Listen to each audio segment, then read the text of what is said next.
भाई और बहनों, मैं अशोक कुमार सप्ता एडवोकेट आपका इस चैनल में हार्दिक स्वागत करता हूं। साथियों, हम काफ़ी लंबे समय से देख रहे हैं कि दिल्ली, उत्तर प्रदेश, हरियाणा, राजस्थान, मध्य प्रदेश, बिहार यानी संपूर्ण भारत में अपने समाज की सभाएं तथा सम्मेलन किए जा रहे हैं। हर कार्यक्रम में अपने समाज के विकास के बारे में, उसके उत्थान के बारे में बातें की जाती रही हैं। इन सम्मेलनों में समाज के संगठित होने, शिक्षित होने तथा समाज की आर्थिक स्थिति को मजबूत किए जाने पर भी बल दिया जाता रहा है। साथियों, साथ ही साथ अपने समाज की राजनीति की जो इस शोचनीय स्थिति बनी हुई है, उस पर भी चिंताएं जताई जाती रही हैं। भाई और बहनों, ये बात सत्य है कि कोई भी समाज भले ही शिक्षित हो जाए, संगठित हो जाए, लेकिन जब तक उसकी राजनीतिक स्थिति मजबूत नहीं है, उसका कभी भी संपूर्ण विकास हो ही नहीं सकता और न ही उसकी समस्याओं का समाधान निकाला जा सकता है। साथियों, तभी तो कहा जाता है कि राजनीति सत्ता की एक ऐसी चाबी है जिससे हर समस्या का समाधान निकाला जा सकता है। ये बात बिल्कुल सत्य है, लेकिन यहाँ विचार करने योग्य प्रश्न तो यह है कि हम और आप उस राजनीतिक चाबी को पाने के लिए कितना प्रयास कर रहे हैं और कितना हम पा चुके हैं, वह आज की हमारे समाज की राजनीतिक स्थिति बता रही है। आज़ादी के बाद के 70 साल से उस राजनीतिक चाबी को पाने की हम आशा लगाए बैठे हैं, लेकिन जो समाज पहले से जागरूक हो चुके हैं, उन्होंने सारी राजनीति में हलचल मचा रखी है।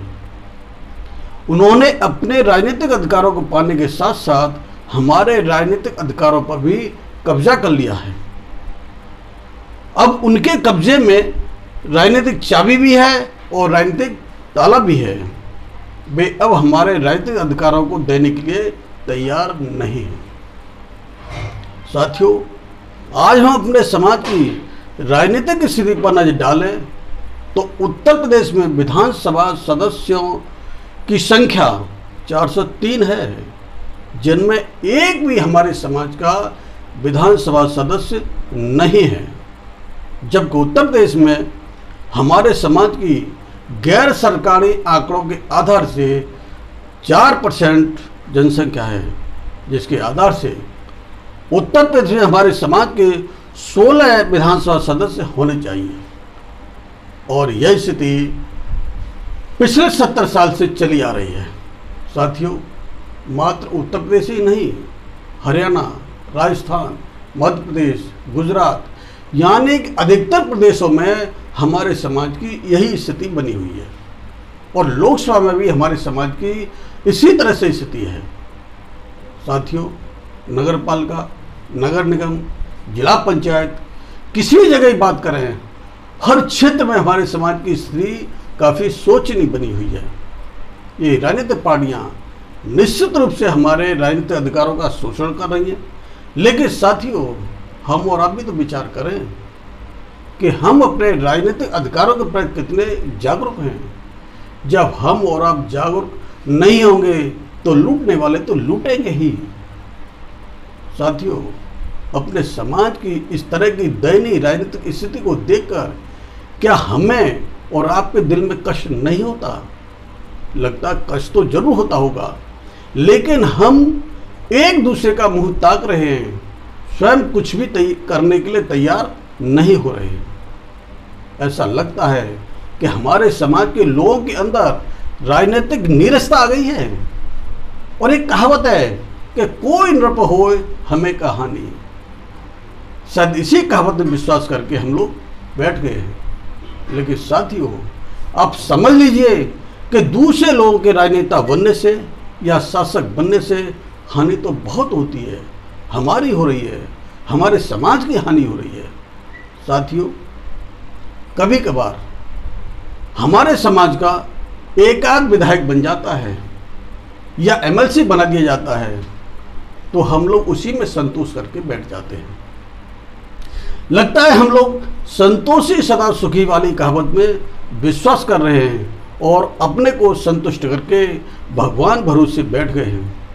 साथियों, मैं आपको सचेत कर देना चाहता हूँ कि जो व्यक्ति या समाज अपने को संतुष्ट करके बैठ जाता है उसका उत्थान रुक जाता है, उसका विकास कभी हो ही नहीं सकता। भाइयों, आज़ादी के 70 साल के समय में हमने बहुत कुछ खोया है, हमारे राजनीतिक अधिकारों का बहुत शोषण हुआ है।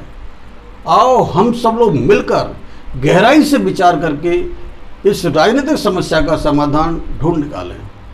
साथियों, अगर हमें अपने राजनीतिक शोषण को रोकना है तो अपने अंदर राजनीतिक सोच पैदा करें, जो भी राजनीतिक पार्टी मिले उसमें ज्वाइन करें और आने वाले चुनावों को हम लड़ें।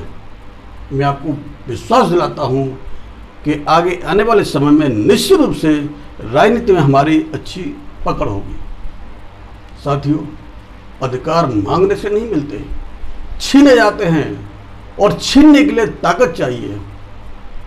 और ये ताकत और हमारे पास है, यानी वोट की ताकत और जनसंख्या की ताकत, जिसका हमने अभी तक अपने अधिकारों के लिए उपयोग नहीं किया है।